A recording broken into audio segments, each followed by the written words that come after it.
Bonjour à tous et merci d'être, assez nombreux à assister à ce webinaire. Je suis Soufiane Alia, je suis le directeur de Batiprix et je suis en compagnie de Maître Charel. Bonjour tout le monde. Donc on va attendre, une minute ou 2 pour les retardataires et écoutez, on va démarrer ce webinaire qui va traiter sur, le sujet, des marchés publics basés sur les bordereaux de prix. Bien évidemment, on va parler du bordereau de prix Batiprix. Merci pour vos salutations. Bonjour à tous. Alors, pour les pour les questions logistiques, je suis accompagné de Marie-Laure Gazard qui est en coulisses et que vous devez voir sur le chat à votre droite. Donc je l'ai dit tout à l'heure, mais n'hésitez surtout pas à interagir avec nous en temps réel. Donc même si on n'aura pas forcément la possibilité de répondre à vos questions, en direct, tout de suite, mais on les voit passer et on y répondra bien évidemment, au fur et à mesure quand le moment sera opportun. Sinon, ça nous permet bien évidemment de les avoir pour la fin de ce webinaire. Encore une petite minute de patience et on va lancer notre webinaire.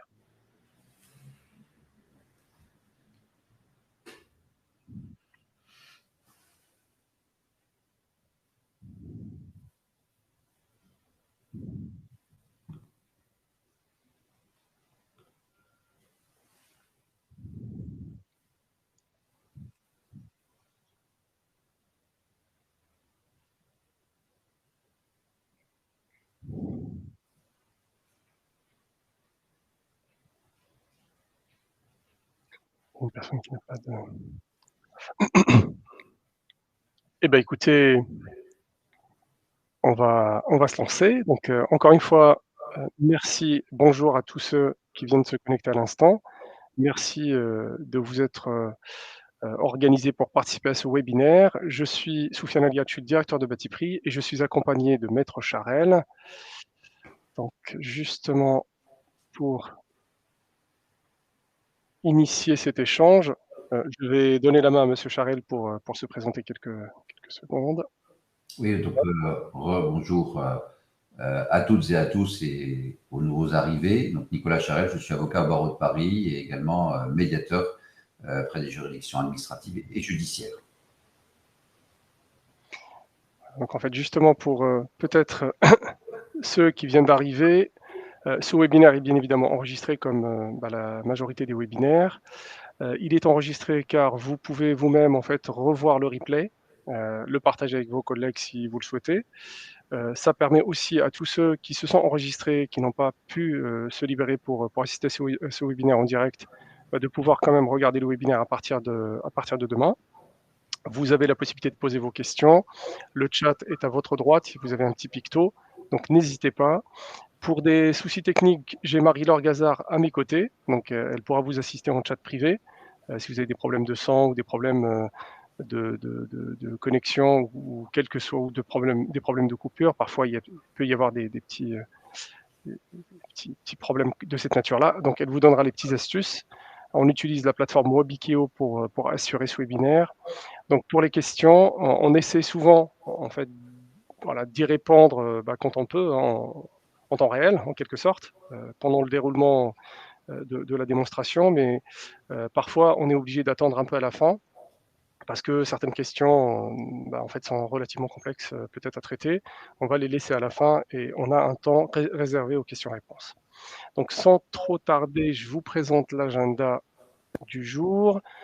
On va commencer juste par un petit rappel des enjeux de la gestion des marchés de travaux de façon générale, la complexité de montage de ces marchés, de l'élaboration de tous les dossiers de consultation, qu'est-ce que tout cela engendre pour les maîtres d'ouvrage notamment, comment une solution comme Batiprix pourrait peut-être apporter une solution pour simplifier la relation entre l'acheteur de travaux, l'entreprise de travaux, mais aussi peut-être en phase amont lors de la formalisation, lors de l'élaboration des projets. Je vais passer la main à Maître Charel pour parler particulièrement du cadre réglementaire, de l'utilisation des bordereaux de prix, parce qu'il y a beaucoup d'a priori, il y a peut-être certains qui sont plutôt déjà aguerris parce qu'on a quand même une communauté d'utilisateurs, de maîtres d'ouvrage publics qui basent déjà, par exemple, des accords cadres sur le bordereau de prix, bâti prix, mais certains se posent encore la question sur le cadre réglementaire, c'est peut-être pas très clair pour eux. S'il nous reste du temps, vous avez quelques exemples. On a extrait quelques exemples, quelques extraits de CCAP, des bordereaux de prix unitaires. Si on n'a pas le temps, on vous partagera bien évidemment le support. Vous avez la possibilité de nous contacter et on traitera ces sujets. On vous montrera par des exemples concrets comment certains maîtres d'ouvrage montent en quelque sorte leurs accords cadres en utilisant le bordereau de prix bâti prix.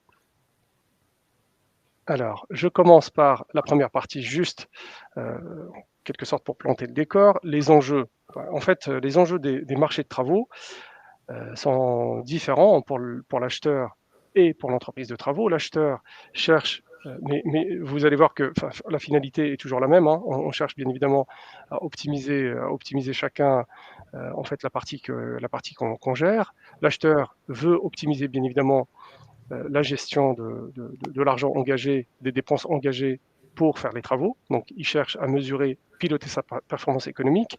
L'entreprise, pareil, elle cherche bien évidemment à faire de la marge. Il ne faut pas perdre de l'argent. On ne répond pas à des marchés pour perdre de l'argent.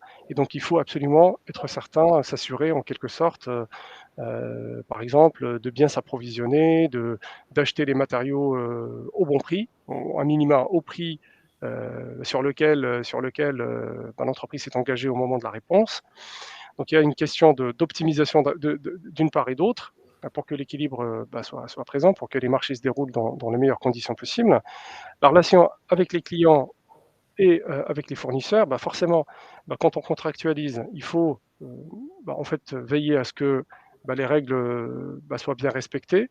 Les règles sont souvent bien évidemment bien respectées, mais parfois les critères sont difficiles, les critères objectifs sont difficiles peut-être à élaborer. Alors pas tant sur l'attribution des marchés que pour, par exemple, bah, dans certains cas où on va faire, par exemple, on va monter des accords cadres, des marchés à bon de commande, des marchés subséquents, où peut-être que les règles du jeu sont peut-être pas très claires au début, mais au fil du déroulement, en quelque sorte, de la relation, il peut se passer quand même on peut s'interroger de part et d'autre sur, sur la conformité, par exemple, de certains process. Est-ce que les prix sont... L'acheteur peut tout à fait douter, par exemple, ou se poser des questions sur les prix. Est-ce que les prix sont justes, vu qu'il n'y a pas forcément de bordereau de prix unitaire qui encadre en fait, certains marchés subséquents, certains marchés à bon de commande, etc., etc. Et puis, il y a une question d'efficacité. Donc, il faut être suffisamment organisé de part et d'autre, donc côté acheteur comme côté entreprise de travaux, pour pouvoir exécuter efficacement. La finalité, c'est de faire les travaux, de les faire dans les meilleures conditions possibles pour donner une meilleure qualité de service aux occupants qui souvent en fait sollicitent, notamment sur les marchés de rénovation et entretien, ils sollicitent les acheteurs pour faire certains travaux. Et de l'autre côté, c'est pareil, l'entreprise de travaux, elle doit être plutôt concentrée sur la réalisation des travaux et réduire en quelque sorte toutes les interactions ou tout l'administratif qui pourrait potentiellement en fait l'encombrer parce que le devis n'est peut-être pas très clair, n'est pas bien compris, il traîne un peu à être validé. Du coup, ça génère peut-être trop d'administratif, trop d'allers-retours pour se comprendre. Donc voilà, globalement, les enjeux de la gestion de ces marchés de travaux formalisés et notamment quand la durée de ces marchés est relativement longue. Donc la complexité pour le maître d'ouvrage surtout, de monter ces marchés, surtout les marchés formalisés, elle est pas simple en fait. On voit bien évidemment côté entreprise de travaux la partie émergée, c'est-à-dire la publication d'un DCE, et puis la phase d'exécution, mais il y a parfois en fait une phase relativement importante, hein, une phase très chronophage, c'est la phase amont, la phase de faisabilité du projet. Il faut d'abord faire une esquisse, il faut faire un APS, un avant-projet sommaire, essayer d'estimer le coût. Une fois que le projet est plus ou moins validé, il faut passer à l'étape de formalisation. Parfois, il faut rentrer dans le détail, avoir un petit peu plus d'outils ou de compétences techniques, soit internes, soit solliciter une assistance à maîtrise d'œuvre pour décrire le projet de façon relativement précise avant de passer à l'étape de publication du document de consultation des entreprises. Ça nécessite parfois énormément de temps. Parfois, bien évidemment, l'élaboration de certains scénarios. Il faut être outillé pour faire des scénarios qui, par exemple, pourrait mettre en perspective le coût des travaux versus l'empreinte carbone et peut-être, essayer de faire le choix, bah, dès le début du scénario le plus adéquat, en tout cas le plus en phase avec la stratégie du donneur d'ordre. Pour certains, en fait, la démarche, ou la marche plutôt vers, la transition environnementale est déjà engagée, donc ils ont besoin vraiment d'outils. Ils n'attendent pas forcément, le cadre réglementaire pour se mettre en ordre de marche et le temps du bâtiment est relativement lent, donc on a besoin de travailler ces sujets-là, mais encore faut-il avoir les outils. Et puis pendant la phase d'exécution, il faut, mettre en place toute la mécanique efficace pour vérifier les livrables, vérifier les prix, vérifier les devis, de part et d'autre, avoir des devis très vite vérifiés, avoir les factures, correspondantes aux prestations, sans trop de contestation, sans voilà, et surtout, en cas de contestation, s'appuyer sur quelque chose, sur un cadre qui permet de vérifier très vite ce qui a été livré. Maître Charel, si vous voulez intervenir, n'hésitez surtout pas. Voilà. Notre code à tous les deux, c'est quand je lève la main, c'est que j'ai envie de parler. Vous l'aurez remarqué. En l'occurrence, je voulais effectivement insister puisque si Batiprix m'a fait l'honneur de me contacter pour pouvoir participer à ce webinaire, c'est pour pouvoir justement donner des éléments d'analyse sur le plan juridique. Parmi vous, je pense que pas mal de personnes savent que je suis plutôt spécialisé dans les marchés publics, dans la commande publique, puisque je suis auteur du code des marchés publics qui est devenu le code de la commande publique commenté et annoté aux éditions du Moniteur depuis un certain nombre d'années. Donc je connais un petit peu le cadre réglementaire et sur la partie exécution aussi, puisque également au-delà de la pratique professionnelle, je commente différents CCAG, notamment le CCAG travaux, et les contentieux qu'on a pu connaître, et après derrière, évidemment, les différents retours sur les conditions de mise en œuvre des différents marchés de travaux particuliers sont des éléments importants que, du coup, Batiprix m'a demandé de partager un petit peu avec vous. Au cas particulier, par rapport à ce qui vient d'être dit sur la complexité du processus de montage, mais aussi d'exécution, c'est très très important. Les sujets autour de l'utilisation de Batiprix et surtout de ce qu'il peut contenir, et le webinaire va vous faire découvrir ce que j'ai moi-même aussi découvert avec vraiment beaucoup d'intérêt, c'est le fait que sur certains éléments, il y a des indications sur l'empreinte carbone et il y a un enjeu non seulement dans la préparation des marchés, mais également dans l'attribution, puis après dans l'exécution, d'éléments objectifs que vous pourriez éventuellement devoir analyser sur l'impact environnemental à terme, puisque vous le savez, à terme, avec la loi climat du 24 août 2021, nous sommes obligés de nous inscrire dans un agenda maintenant extrêmement précis, conduisant à imposer un critère d'attribution environnementale dans les procédures formalisées à partir d'août 2026. Alors, août 2026, c'est loin, mais en même temps, c'est très proche pour des programmes que vous allez devoir lancer assez prochainement, puisqu'à la fois, il va falloir, dès la programmation, dès la création du programme au sens loi MOP, intégrer un certain nombre de fléchages, de considérations environnementales qui sont très précises, qui vont devenir très précises, puisque le but ultime, ça sera d'attribuer des marchés sur ces critères-là. De flécher également dans la passation des marchés de maîtrise d'œuvre des missions quand même spécifiques pour justement étudier les conséquences de l'intégration de critères environnementaux à terme dans les marchés de travaux et étudier ça dès justement la faisabilité du projet, la réalisation des esquisses, des APS et puis surtout du pro, hein, puisqu'on va aller très très rapidement sur des considérations très techniques pour utiliser tout ça dans le cadre des pros. D'ores et déjà commencer à réfléchir sur l'organisation d'une consultation qui va prévoir potentiellement des variantes, qui va autoriser des variantes environnementales, c'est-à-dire que par rapport à une solution de base, ou pas d'ailleurs, aux solutions de base, les entreprises vont pouvoir faire des propositions avec des matériaux alternatifs. C'est-à-dire, qu'est-ce que c'est la variante? C'est bien donc une solution technique différente qui va arriver au même objectif sur le plan technique, mais qui va passer par une qualité différente que vous appréciez à travers le filtre environnemental.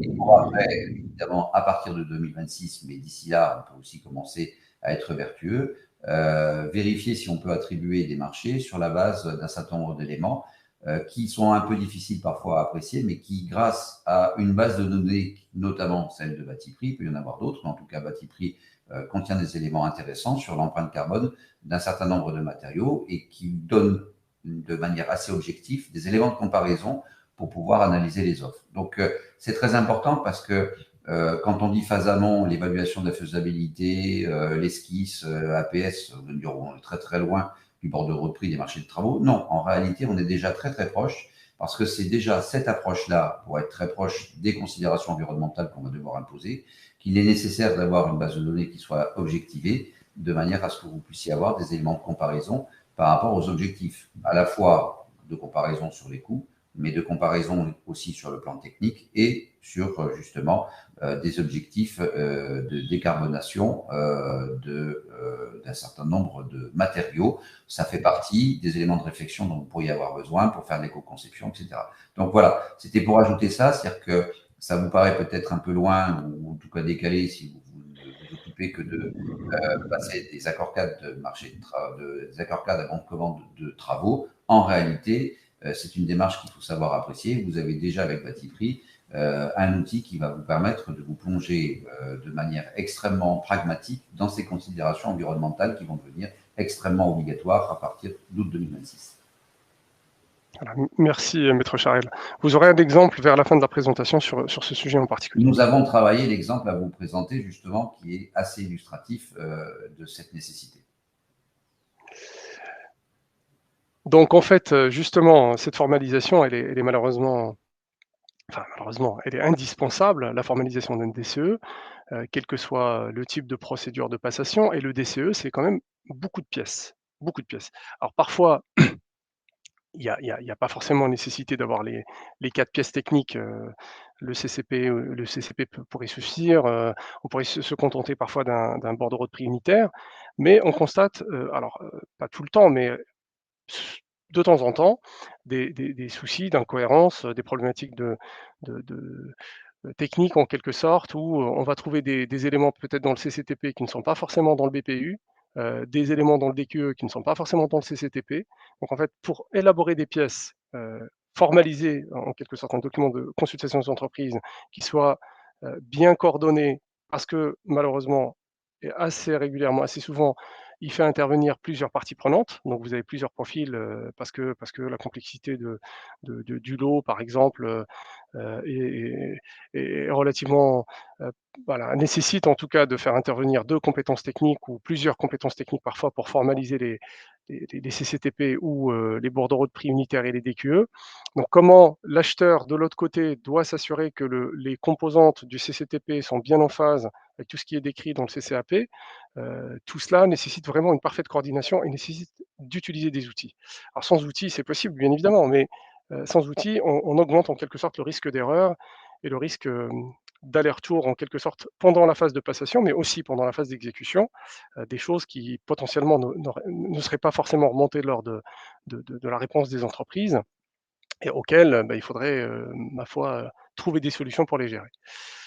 Alors, si on fait un zoom en particulier sur les marchés à bon de commande, là la difficulté est encore, enfin, ou plutôt le problème est encore différent parce que, on n'a pas forcément besoin de formaliser un CCTP, on n'a pas forcément il n'y a pas forcément de DQE, mais comment formaliser un bordereau de prix unitaire qui tienne compte, en fait, de l'ensemble des prestations qui pourraient se dérouler, qui pourraient intervenir, pardon, pendant tout le déroulement du marché, qui, souvent dure 3 4 ans, c'est relativement difficile. Donc c'est bien évidemment possible. Le maître d'ouvrage peut tout à fait sortir quasiment toutes les prestations qu'il aurait peut-être, pu faire sur les marchés précédents, mais ça, créerait quand même un problème, côté entreprise de travaux parce que le temps de réponse à un bordereau de prix, de plusieurs dizaines de pages, serait relativement complexe. Serait parfois même rédhibitoire parce que quand on répond à un marché public, on n'a pas la garantie de l'emporter.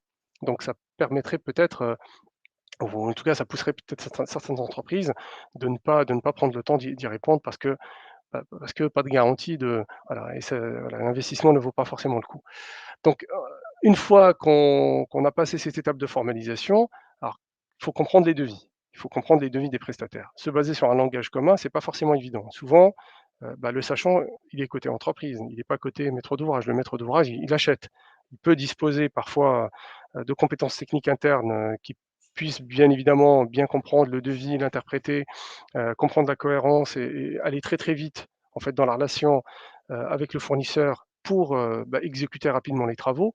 Parfois et c'est bien évidemment très souvent le cas d'ailleurs dans les petites collectivités. Plus, en fait l'entité est relativement petite, moins de compétences il y a et du coup, on peut forcément soit ne pas du tout regarder, soit, passer énormément de temps à regarder. Il faut disposer d'un langage commun, se comprendre pour bien exécuter une relation contractuelle qui se déroule sur plusieurs années et dont les prestations ne sont pas forcément prévues à l'avance. Donc, bah, voilà, pareil, je vais pas m'étaler sur le prix et le prix, souvent l'entreprise fait le prix, elle est libre de pratiquer le prix qui lui semble juste, mais sur quelle base de référence l'acheteur doit se baser pour, globalement, objectivement, valider un devis et pouvoir remonter aussi, à sa hiérarchie, remonter des indicateurs, qui permettent de justifier que la dépense a été correctement faite au moment de la passation de la commande ou au moment de la validation du devis du prestataire.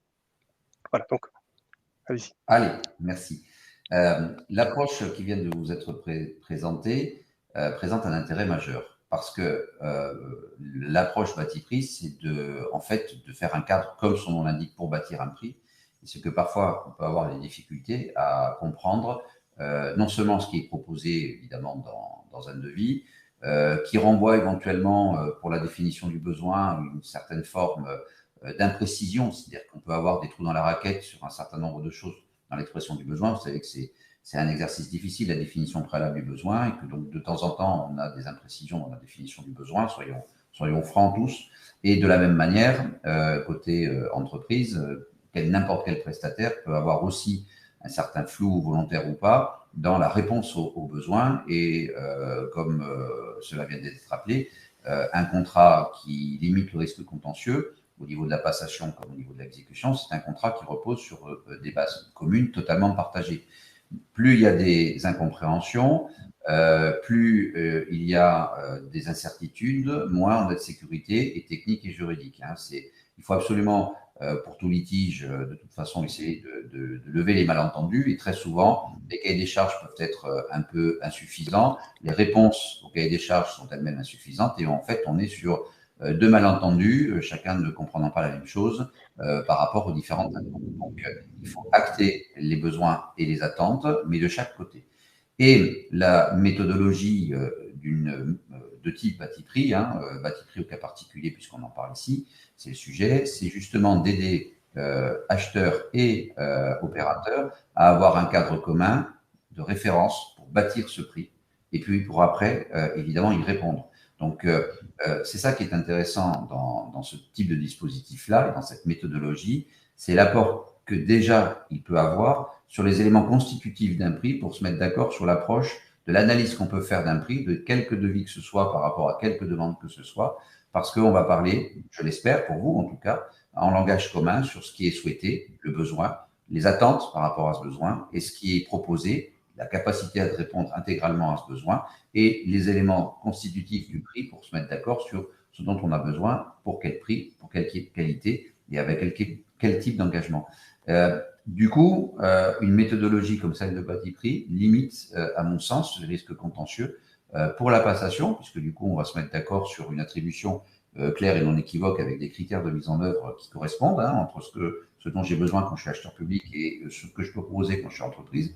Et puis après, sur l'exécution, pour éviter effectivement des choses qui ne correspondent pas aux attentes parce qu'on n'était pas en fait réellement complètement d'accord. Et donc, ça crée des risques de contentieux, des non-conformités contractuelles, des demandes de prestations supplémentaires, avec, vous le savez tous, l'interdiction des OS à zéro pour des prestations supplémentaires. Le problème des OS, l'interdiction des OS à zéro en marché de travaux, c'est que du point de vue de l'acheteur, l'acheteur peut dire mais ça c'est forcément inclus dans le prix, et du point de vue de l'opérateur, il va vous dire non, c'est pas inclus dans le prix.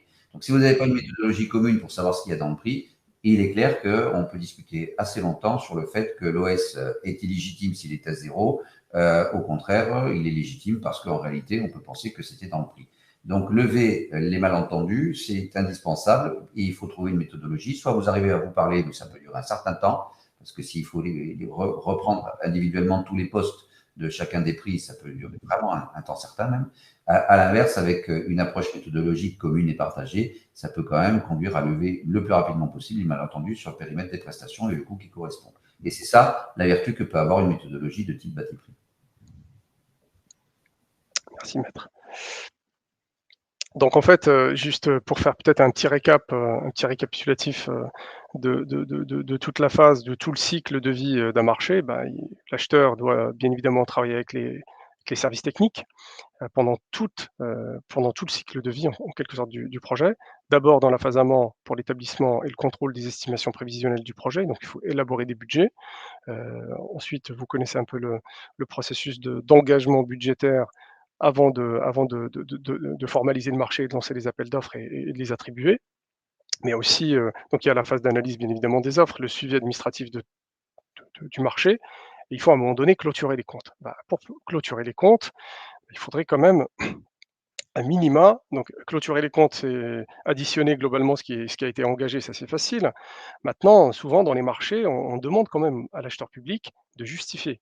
Et comment justifier? Justifier sur quelle base? Comment un acheteur public qui serait par exemple audité par une instance comme la Cour des comptes pourrait justifier ou donner une sorte de cadre qui lui permet de s'assurer que le prix, en tout cas, ou que le coût qu'il a engagé pendant toute la durée de son marché, notamment, bien évidemment, on parle bien évidemment des cadres non cadrés, enfin, ou des marchés non cadrés. Quand on est dans un MAPA avec un DQE, avec une prestation forfaitaire, bon, le sujet est probablement très différent. On ne parle pas du tout des prestations forfaitaires. Quand les prestations sont unitaires, en fait, si le prix, comme le rappelle Monsieur Charel, n'est pas basé sur une description relativement bien détaillée et qu'on puisse faire la part des choses de ce qui est compris dans le prix, de ce qui ne l'est pas compris, on ne sait pas trop en fait. On ne sait pas trop si finalement la dépense qui a été engagée tout au long du marché a été engagée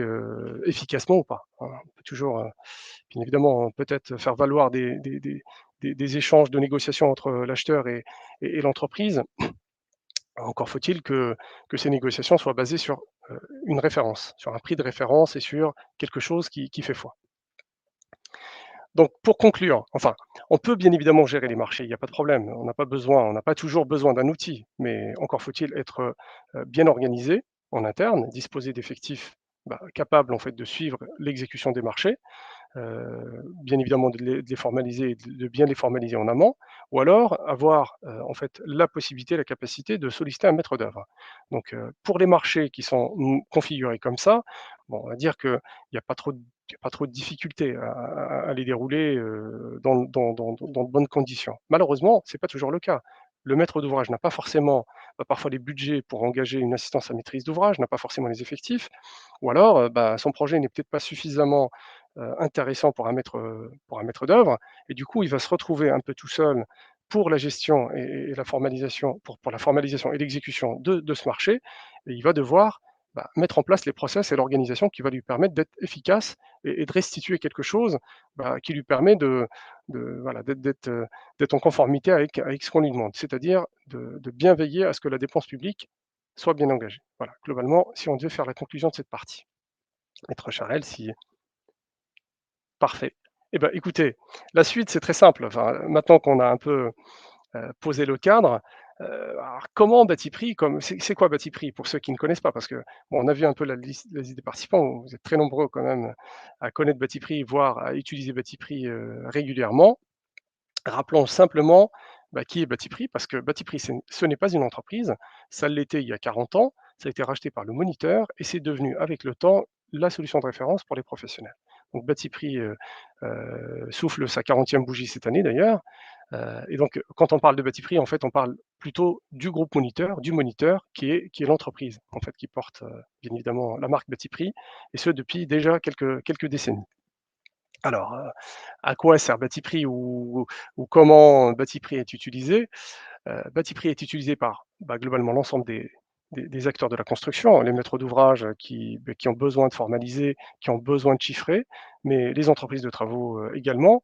L'assistance à maîtrise d'œuvre ou à maîtrise d'ouvrage pardon, ou le maître d'œuvre souvent est sollicité pour faire l'APS, APD, il a besoin en quelque sorte d'une base qui lui permet d'aller très très vite parce qu'il n'aura jamais le temps. Et beaucoup de maîtres d'œuvre en fait utilisent Batiprix justement parce qu'ils n'ont pas le temps. Et ils n'ont pas le temps pour aller chercher les prix. C'est vraiment relativement chronophage d'aller chercher les prix pour monter un APS ou un APD, et encore moins pour monter un DCE. Toutes les pièces techniques d'un document de consultation des entreprises en donnant un budget plus ou moins en fait en phase avec les prix de marché. Alors justement, pour avoir ce prix un peu en phase avec le marché, Batiprix faisait historiquement en fait publier un millésime, c'est-à-dire une publication officielle chaque année, déposée à la Bibliothèque nationale de France. Mais depuis crise en Ukraine, qui a amplifié les problématiques engendrées par la crise sanitaire, c'est-à-dire une fluctuation de prix très difficile à maîtriser. Alors, soit parce qu'il y a des problèmes logistiques, parce qu'il y a des arrêts de production, soit parce qu'il y a une relance relativement importante, une offre beaucoup plus importante que la demande. Du coup, les prix aujourd'hui, en fait, il y a quelques temps, on parlait de la hausse des prix permanente. Maintenant, parfois, il y a des baisses de prix, donc ça commence à fluctuer à la baisse, à la hausse. Qu'est-ce qui baisse, qu'est-ce qui augmente, même si la tendance générale est plutôt une hausse depuis quelques temps. On fait maintenant la mise à jour mensuelle de quasiment tous les prix, en tout cas toutes les publications qu'on récupère de toutes les sources de données en fait, dont on dispose. On a des équipes internes, mais on travaille aussi avec des prestataires externes, enfin des bureaux d'études, des maîtres d'ouvrage, des maîtres d'œuvre qui en fait nous mettent en relation avec les distributeurs, les fabricants.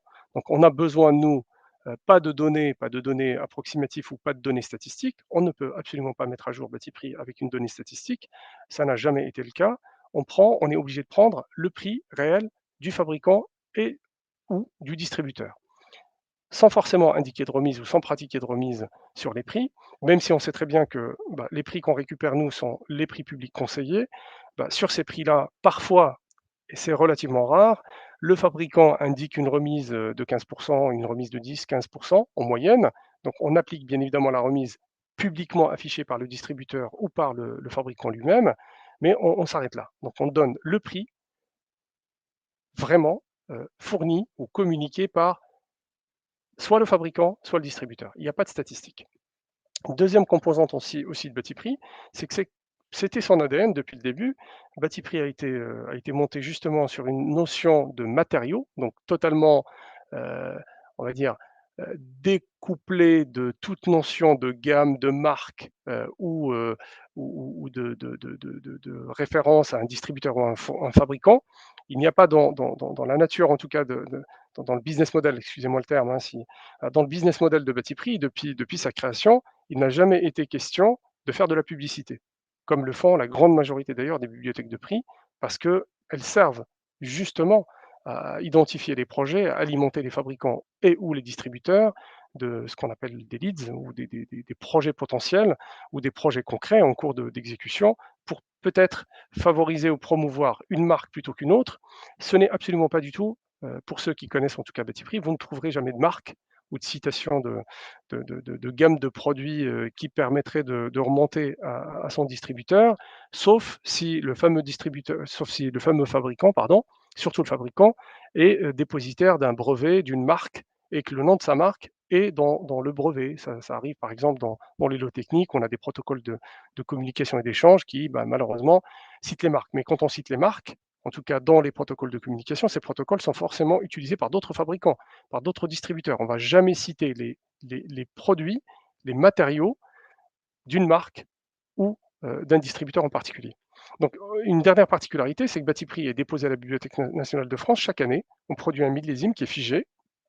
Donc, on publie pas forcément, on ne dépose pas les publications mensuelles qui peuvent éventuellement être utilisées comme référence, mais la publication du millésime est relativement structurante en fait dans la relation contractuelle parce que le millésime, une fois déposé à la Bibliothèque nationale de France, on ne peut plus le toucher.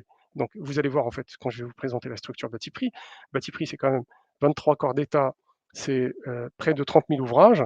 Et ben, quand c'est déposé, c'est pas possible. Même quand on fait des erreurs, on n'a pas la possibilité, nous, en tant qu'opérateur économique ou qu'entreprise de service, de modifier soit le socle, c'est-à-dire la nomenclature, le classement, soit le descriptif technique, et encore moins les quantités et les prix. Et ça, c'est vraiment très important. C'est une sorte de sécurité pour les donneurs d'ordre public, mais aussi pour les entreprises de travaux. Une fois que le socle est figé, bah, il est figé pendant, bien évidemment, la relation contractuelle, mais au-delà, en cas d'audit ou en cas de contestation. Voilà ce que je pourrais vous dire sur le voilà, sur les composantes vraiment ou l'ADN de Batiprix. Alors si je veux Du continuer coup, un peu. je me permets d'intervenir le temps de passer les slides suivantes. Ça fait déjà tomber un petit peu on va dire, des croyances sur, qui étaient d'ailleurs la mienne, hein, très objectivement. Pour moi, Batiprix, effectivement, avait été un peu quelque chose de statistique avant qu'on m'explique et que je comprenne justement le sujet. Dans la mesure où il y a ces analyses qui sont faites avec cette méthodologie-là, il y a effectivement non pas une vérité statistique qui du coup correspond pas à grand-chose, puisque comme vous le savez, la statistique pure est de toute façon normalement pas retenable dans les marchés. C'est un sujet aujourd'hui d'actualité extrêmement prégnant, puisque se pose la question de la validité dans un contexte de flambée des prix des matériaux et également de l'énergie, donc la validité des index BT01 et TP01, qui sont des index purement statistiques et qui n'ont rien à faire dans des formules de révision, parce qu'ils sont complètement déconnectés au demeurant de la réalité de l'objet des prestations. Et donc, il faut faire des indices qui sont en rapport avec vraiment l'objet du marché. Ce qui est très important, et c'est effectivement des croyances, ou en tout cas des inquiétudes légitimes que peuvent avoir les acheteurs, le fait qu'une base de données puisse ne pas être transparente et neutre. Or, en l'occurrence, la philosophie même et l'ADN de Batiprix, c'est justement d'être une bibliothèque qui ne dispose pas de publicité, ne bénéficie pas de publicité et bénéficie au contraire d'un principe de transparence pour qu'on ne puisse pas lui reprocher d'orienter finalement un certain nombre de données, notamment de prix, parce qu'elle aura été sponsorisée. Donc ça, c'est très important parce que la méthodologie n'a de sens que si elle est transparente, ouverte à tous, millésimée, ce qui nous permet effectivement d'avoir un retour en arrière éventuel sur sa composition. Bien sûr, la neutralité et la transparence, ça fait partie des piliers de la commande publique et des principes de la commande publique. C'est pour ça que ça permet, en termes de méthodologie, d'avancer sur quelque chose qu'on peut retenir potentiellement comme méthodologie de travail dans la passation et l'exécution de marchés publics, contrairement au marché privé. Voilà, le marché privé, ils peuvent obéir aux règles que l'on veut. Par contre, évidemment, dès lors qu'on est en commande publique, le principe d'égalité d'accès et de traitement est important, il faut le respecter. Et Batiprix, par rapport à sa méthodologie, coche en principe les cases de neutralité et de transparence nécessaires à assurer la validité des procédures dans lesquelles on peut s'appuyer sur cette méthodologie. En tout cas, merci.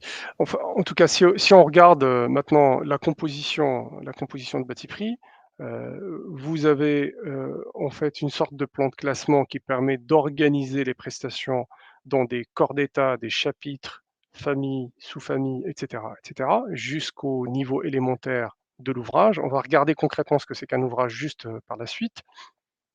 Ce plan de classement, en fait, sert plus d'ailleurs le maître d'ouvrage que le maître d'œuvre ou que l'entreprise de travaux parce que n'étant pas sachant, c'est parfois hyper compliqué en fait. C'est pas forcément facile de bien comprendre en quelque sorte bah, le descriptif d'une prestation. Bon, un isolant de plafond par laine de verre ou par laine de chanvre ou peu importe, c'est relativement facile quand même à comprendre, mais encore faut-il bah, comprendre bah, les 30 000 ouvrages. Il y en a 30 000 au sein de Batiprix. Et si on voulait en avoir 90 000, on pourrait en avoir même beaucoup plus que 90 000 parce que Batiprix est monté de sorte à proposer d'abord les prestations élémentaires organisées dans ce plan de classement.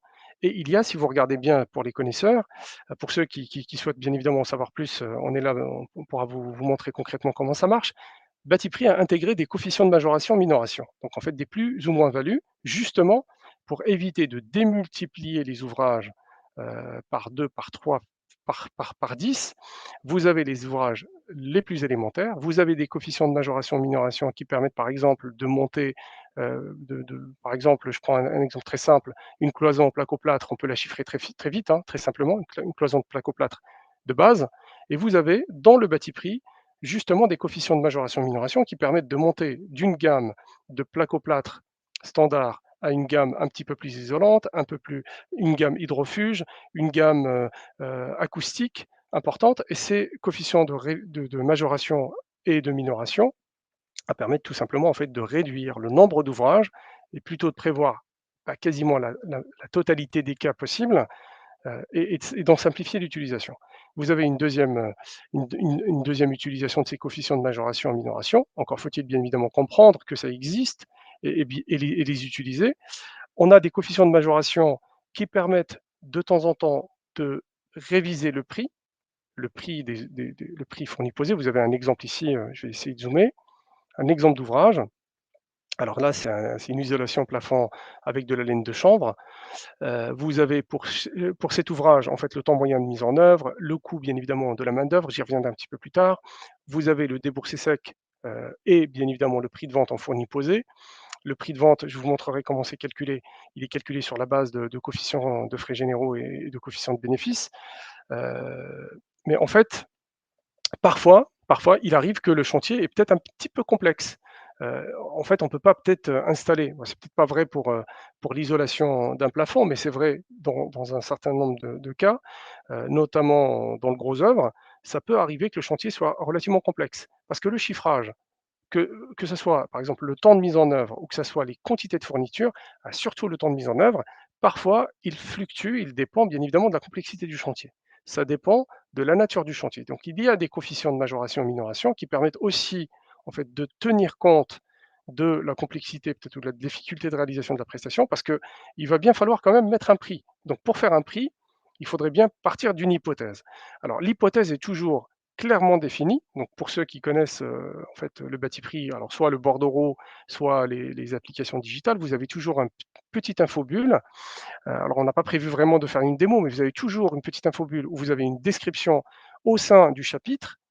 Donc parfois, c'est souvent le chapitre, mais ça peut être vraiment la famille ou la sous-famille ou le dernier plan de classement où on vous dit attention, cet ouvrage-là, il a été chiffré tenant compte de tel type de chantier, et pour éventuellement adapter ce chiffrage-là à un autre type de chantier, voilà les coefficients de minoration, majoration que vous devez appliquer. Et c'est extrêmement précis.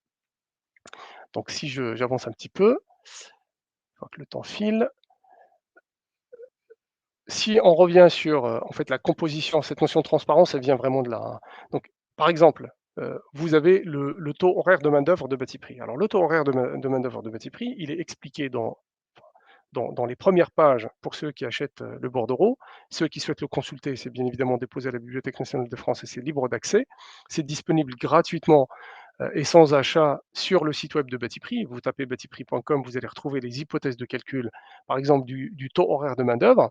Donc pour ce corps d'État, il est à 30 euros. Alors le prix de vente hors taxe, vous avez le déboursé sec bien évidemment, et le prix de vente hors taxe, il est à 43,92. Comment on le calcule? On le calcule sur la base des minima horaires de la région Île-de-France.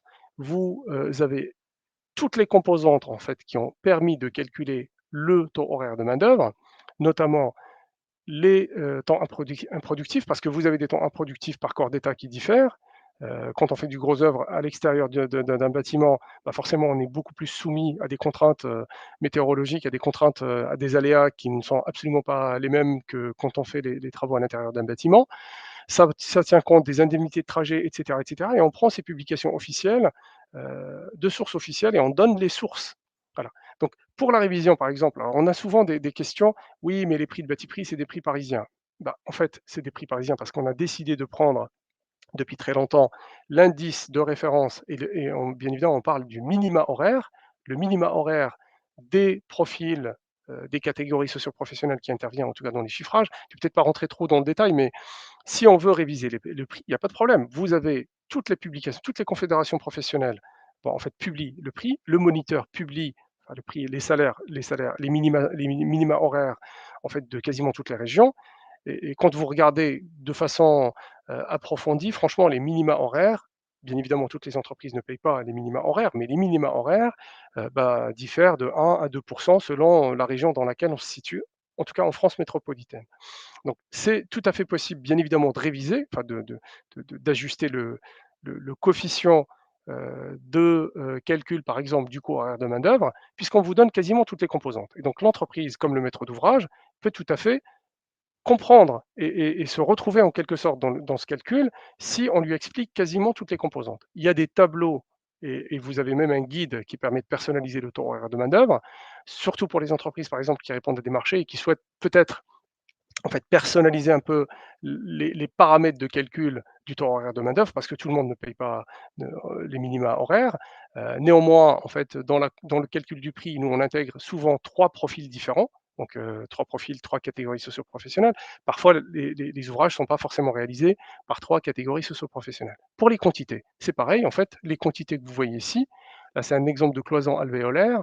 Donc, on donne les quantités de main-d'œuvre tenant compte des aléas, des chutes, des pertes. Donc en fait, l'ouvrage est chiffré en déboursé sec avec quasiment toutes les composantes qui pourraient bien évidemment intervenir sur un chantier de cette nature-là.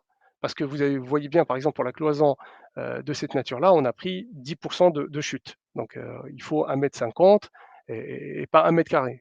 Pour faire, voilà. Parfois, c'est des minorations. En fait, on a de la réutilisation de matériaux. On coupe parfois des rails, on peut les réutiliser, les rails. Les montants, pas du tout. Une fois qu'il est coupé, il est coupé.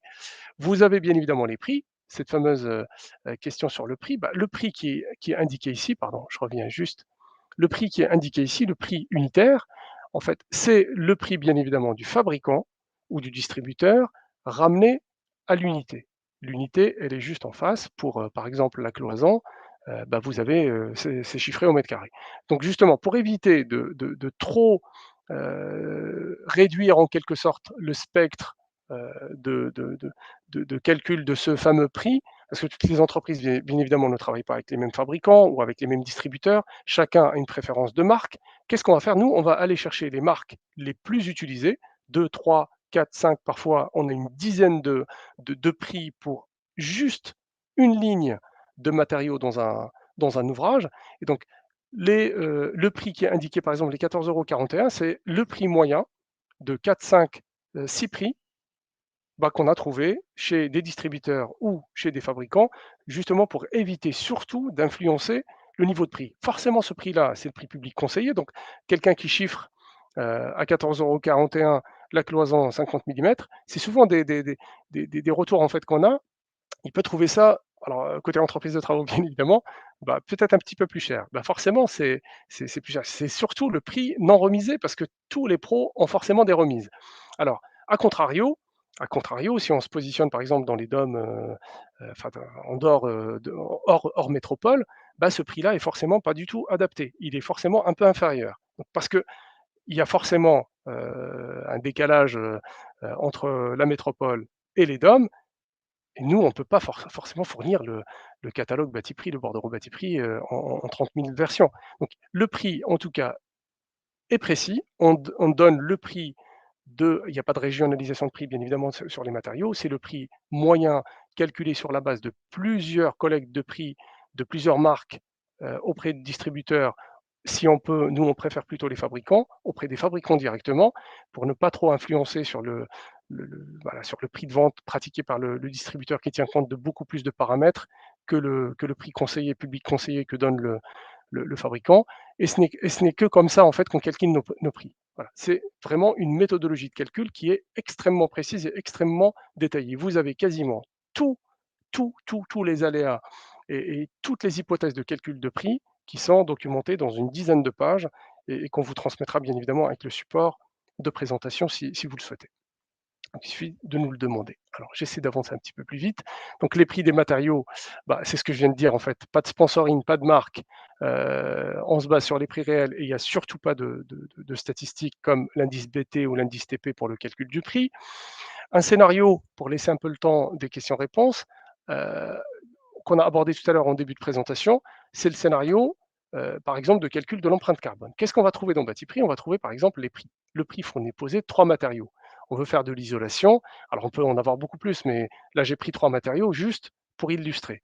Vous avez la laine de verre, comme matériau isolant, qui est d'ailleurs très utilisé, mais vous avez aussi d'autres matériaux comme la laine de chanvre ou la fibre de bois.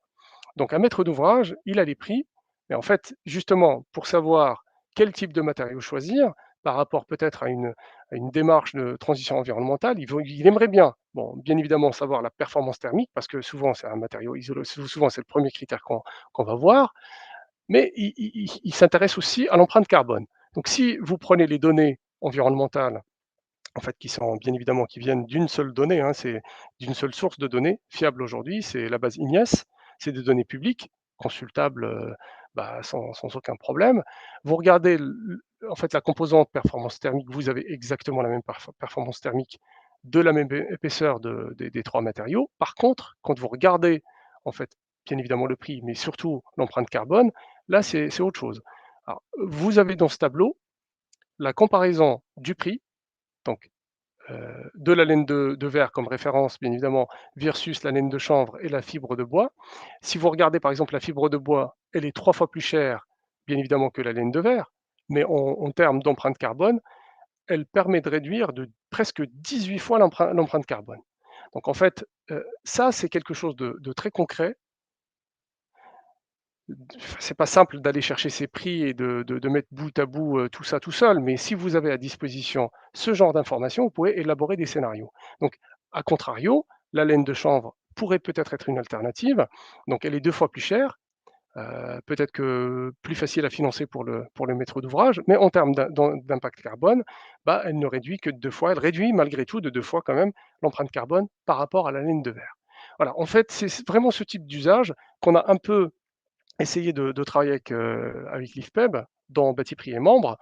Donc l'IFPEB, l'Institut français de la performance du bâtiment, a construit un outil pour une communauté qui aujourd'hui essaye d'infuser ces démarches, qui s'appelle d'ailleurs les prescripteurs, le hub des prescripteurs bas carbone. Bah, cette plateforme, en quelque sorte, a été bâtie justement pour essayer de prendre toutes les best practices, pour essayer de pousser les maîtres d'ouvrage, mais aussi les entreprises de travaux, les maîtres d'œuvre, à aller tout de suite, sans attendre les échéances réglementaires, dans la recherche de cette réduction de l'empreinte carbone ou voilà, de la réduction du carbone dans les projets.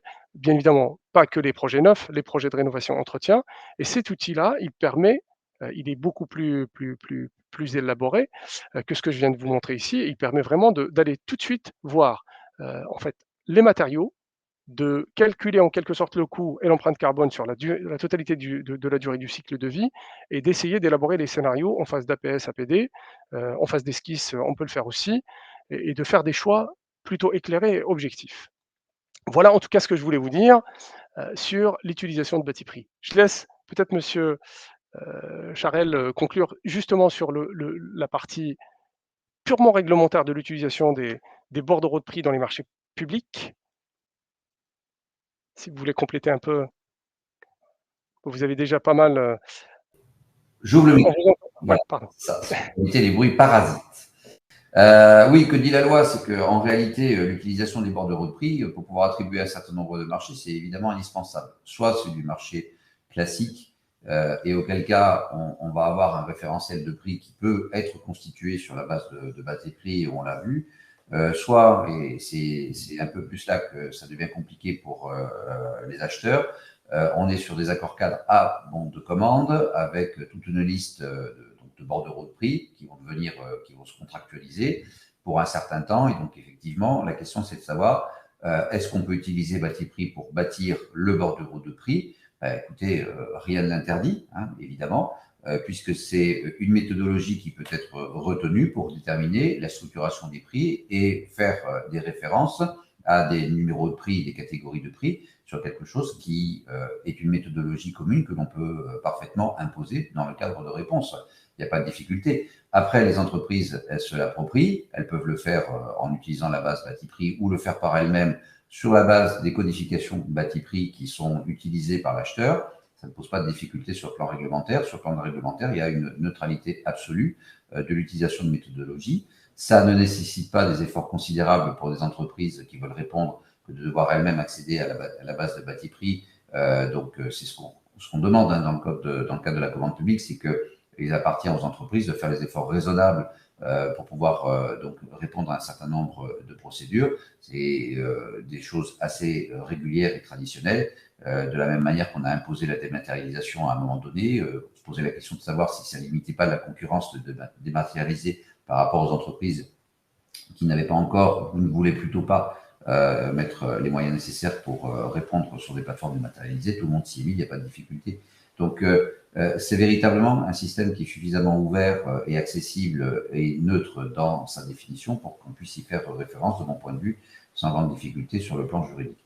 Après, ce qu'il ne faut évidemment pas faire, et c'est la limite à tout système, et c'est d'ailleurs pas la vocation de Batiprix, c'est de considérer que les prix qui sont ceux indiqués dans le référentiel année par année et les millésimes constituent des prix sur lesquels les entreprises vont faire des rabais globaux. Ça, c'est pas possible, effectivement, parce que ça porte atteinte à la libre détermination du prix, qui est un principe en droit de la concurrence. Chaque entreprise doit pouvoir rentrer sur des éléments de prix pour dire, sur une base de méthodologie qui est le cadre de réponse de type Batiprix, avec la décomposition, eh bien, on n'est pas forcément sur ces prix-là localement. On l'a dit tout à l'heure, il y a des référentiels de prix qui sont sur des prix parisiens. Ça ne va pas être le cas pour tout le monde. Et donc, par définition, il faut laisser la possibilité aux entreprises de faire des propositions différentes par rapport à un outil qui donne des éléments de constitution de prix, mais qui ne constitue pas un outil de référence qui doit s'imposer à tout le monde. Sinon, on bloque complètement les prix. Il n'y a pas de concurrence sur les prix. Donc, c'est pour ça qu'il y a un certain nombre, on va dire, de réticences, et c'est bien normal d'utiliser Batiprix dans le cadre de la consultation. Il faut l'utiliser surtout en termes de méthodologie, en termes d'éléments de comparaison. Donc, en fait, les prix issus de Batiprix vont aider les acheteurs et même les maîtres d'œuvre, très clairement, à pouvoir comprendre les structurations de prix dans les réponses des différents opérateurs. Pour autant, les opérateurs, ils ne sont pas à pieds et poings liés sur les prix qui font référence, qui sont référencés dans Batiprix, peuvent librement les modifier, mais ça permet, en les modifiant, de pouvoir, pour eux, s'interroger sur la pertinence de certains coûts parce qu'ils ont des fournisseurs, évidemment, qui leur proposent, notamment aujourd'hui, des conditions de prix assez différentes par rapport à avant. Et d'autre part, ça permet, comme je vous l'ai dit tout à l'heure, de lever les mains entendu côté acheteur pour déterminer, mais c'est sur la base de quoi que vous nous faites ces prix compte tenu de la décomposition qui est celle sur le plan méthodologique proposée dans Batiprix. Voilà, donc il faut évidemment ne pas prendre, considérer que Batiprix c'est la Bible des prix et que donc du coup sortir des prix de Batiprix c'est pas possible. C'est de toute façon complètement aberrant, c'est pas la vocation de Batiprix. La vocation, là encore, j'insiste, et c'est en ce sens que l'utilisation de cette méthodologie, comme vous pourriez en utiliser une autre, c'est cette capacité à pouvoir mobiliser le contenu des besoins et le contenu des réponses sur une méthodologie commune et partagée, sur laquelle, évidemment, la concurrence doit passer à chaque appel d'offres, que ce soit sur un appel d'offres marché de travaux traditionnel ou que ce soit sur un appel d'offres, sur un accord cadre à bon de commande qui va servir pendant un certain nombre d'années pour comprendre et pour d'ailleurs évoluer. Parce que s'il va y avoir une discussion, c'est le cas aujourd'hui, autour des avenants sur les prix et les avenants sur la prise en compte de l'imprévision dans le cadre de la flambée des prix, on voit bien qu'une base comme Batiprix donne des éléments de réponse pour que justement on puisse considérer que qu'est-ce qui, dans un prix dont une entreprise peut demander éventuellement l'évolution dans le contexte actuel, peut être pris en compte et qui n'aurait pas été justement déjà pris en compte dans la structuration initiale si on est bien sur une méthodologie commune. Vous voyez que cette espèce de, finalement, ce fil de transparence que l'on a sur une méthodologie partagée, ça permet aussi d'améliorer les conditions d'analyse et des demandes de rémunération supplémentaires pouvant être faites, justifiées par les entreprises sur la base d'éléments partagés, comprises et éventuellement acceptées par les donneurs d'ordre côté acheteur. Merci, maître Charel. On vous a mis quelques exemples. Enfin, je rebondis juste pour compléter ce que vous dites, en fait, justement par rapport à notre retour sur l'expérience. Alors, c'est pas tout à fait le cadre légal, je ne suis absolument pas compétent. En fait, nous, les pratiques qu'on voit, vous avez quelques exemples de donneurs d'ordre, en fait, qui basent leurs accords cadres. En fait, la vraie difficulté, je pense, dans l'utilisation de ces séries de prix, c'est bien évidemment de comprendre la méthodologie et de pouvoir suffisamment, en fait, ou plutôt faudrait, enfin, je vais essayer de le formaliser comme ça, en fait. Il faudrait donner suffisamment de liberté aux entreprises pour qu'elles puissent se positionner sur les éléments peut-être de prix, hein, les éléments de prix, hein, bien évidemment, proposés par Batiprix, mais que ça ne soit pas global. Je prends un exemple très, très simple. Vous avez quelques exemples, on a mis quelques exemples de formalisation, des extraits de CCAP de plusieurs donneurs d'ordre. Alors, ce qui serait le plus simple pour une entreprise, ce n'est pas par exemple je vais rester là-dessus parce que franchement, il ne reste pas beaucoup de temps. Ce qui serait plus simple pour une entreprise, c'est par exemple de prendre le corps d'état, par exemple électricité, et de répondre sur la base de chapitres. Batiprix, c'est une nomenclature extrêmement précise. Donc tout est regroupé, toutes les prestations sont regroupées par nature de prestation, hein, par famille, sous-famille, etc. L'entreprise peut tout à fait se positionner sur le prix d'une catégorie, d'une famille de produits, une famille, hein, d'un chapitre par exemple, qui regroupe par exemple tous les filets câbles. Les filets câbles, bon, on sait à peu près que les prix de Batiprix, c'est vraiment le prix du marché. Donc l'entreprise peut faire une remise sur par exemple une section de type filet câble. C'est relativement compliqué d'imposer une sorte de remise globale. Ça reste un petit peu compliqué quand même pour l'entreprise, où dans un corps d'état, surtout le corps d'état électricité, pardon, parce que dans le corps d'état électricité, on va trouver les filets câbles, on va trouver des équipements techniques, on va trouver tout genre de prestations, et c'est relativement complexe quand même pour une entreprise de donner un rabais global. Un rabais global sur la totalité d'un corps d'état, d'une activité, c'est franchement relativement compliqué. Alors, c'est certainement dans ce cas de figure où les entreprises pourraient parfois trouver un peu de contraintes dans l'exploitation de Batiprix. Alors, parfois ça marche dans certains corps d'État, ça l'est quand même beaucoup moins dans d'autres corps d'État qui sont relativement complexes. Parce qu'il y a une disparité entre les matériaux. Voilà. J'espère en tout cas, je ne pense pas qu'on pourra franchement rentrer dans le détail, mais l'objectif de ce webinaire était, de vous présenter un peu le cadre global de la gestion des marchés travaux, pardon, en utilisant une série de prix, la série de prix Batiprix. Batiprix est déjà utilisé dans plein de marchés, en fait, de différentes manières. La seule différence entre les maîtres d'ouvrage que vous voyez ici, c'est surtout la manière, en fait, de l'utiliser. Donc, il y a plusieurs manières de l'utiliser. C'est libre, bien évidemment, au maître d'ouvrage de faire le choix de l'utiliser ou pas.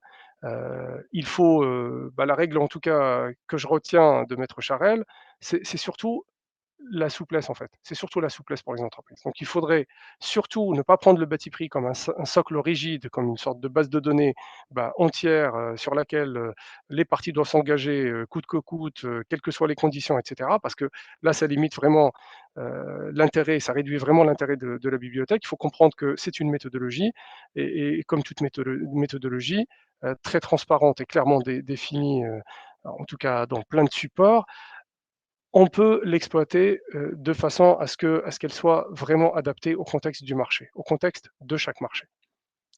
Voilà. Si vous avez des questions, n'hésitez surtout pas. Maître Charel, je vous laisse le dernier mot parce que, alors, sauf s'il y a vraiment des questions, parce que je n'ai pas vu de questions tout au long du webinaire. Alors, soit c'était très très Alors, clair. mon dernier mot, c'est que c'est effectivement, je vais faire un peu peut-être une boutade, c'est qu'on ne peut pas imposer Batiprix, mais la méthodologie de Batiprix s'impose pour la compréhension de la structuration des coûts. Et alors cette période, c'est particulièrement indispensable pour pouvoir que les entreprises sécurisent leurs propositions, évidemment, mais également que les acheteurs puissent sécuriser l'analyse des demandes éventuellement de rémunération complémentaire. Je pense que c'est toujours très très éclairant de comprendre comment un prix fonctionne. Et entre techniciens, je pense que le niveau de compréhension peut être très élevé. Quand il va falloir se confronter aux juristes, aux financiers, aux contrôles de légalité et autres, pour expliciter éventuellement des évolutions de prix ou tout simplement les méthodologies qui ont pu être mobilisées pour l'analyse des offres, je pense qu'en tout état de cause, il est nécessaire d'avoir un outil méthodologique. Batiprix fait partie d'un des outils méthodologiques pouvant être disponibles. Et donc, en soi, la façon dont il a été expliqué comment on pouvait l'utiliser dans la commande publique reste parfaitement valide. Et je voulais là être sûr de ça. En l'occurrence, nous avons travaillé en amont sur justement le cadrage de la réglementaire du dispositif. Et c'est pour ça que j'ai accepté avec beaucoup de plaisir de participer à ce webinaire pour effectivement vous aider dans la compréhension et le chemin vers la compréhension que j'ai dû faire moi-même de cet outil qui peut être effectivement extrêmement bénéfique. Eh bien, écoutez, merci beaucoup, Maître Charel. Je vous mets ici les coordonnées. Si vous voulez contacter Maître Charel, vous scannez le QR code, vous notez le numéro de téléphone et l'adresse email. N'hésitez surtout pas si vous avez besoin d'éclairage supplémentaire. Si vous souhaitez avoir un petit peu plus de détails sur Batiprix, la manière dont certains donneurs d'ordre l'utilisent, avoir des démonstrations sur les outils d'exécution des marchés, de contrôle des devis, d'élaboration des chiffrages, n'hésitez surtout pas, scannez le QR code, appelez-nous et ça sera avec un grand plaisir. À l'issue de bien évidemment de cette session, il y a quelques questions? Le sondage, ah oui. Alors, je vous mets un sondage justement avant de se quitter. Alors, je ne sais pas, ah oui, c'est ici. Donc, je vous laisse les 2 sondages, s'il vous plaît. Ça vous prendra 3 secondes, 1 seconde. Alors, est-ce que c'est juste pour avoir le nombre en fait de personnes, comme ça c'est efficace. Nombre de personnes qui souhaiteraient éventuellement des informations complémentaires sur le cadre réglementaire et bien évidemment pareil pour Batiprix. Donc n'hésitez pas à nous contacter, ça sera avec un grand plaisir de continuer les échanges et de rentrer un petit peu plus dans le détail si besoin. Et merci encore d'avoir pris le temps de participer à ce webinaire. Merci tout le monde et bonne fin de journée, bon week-end, parce que nous sommes vendredi. Absolument. Très bon week-end à tous. Merci beaucoup. Au revoir. Au revoir.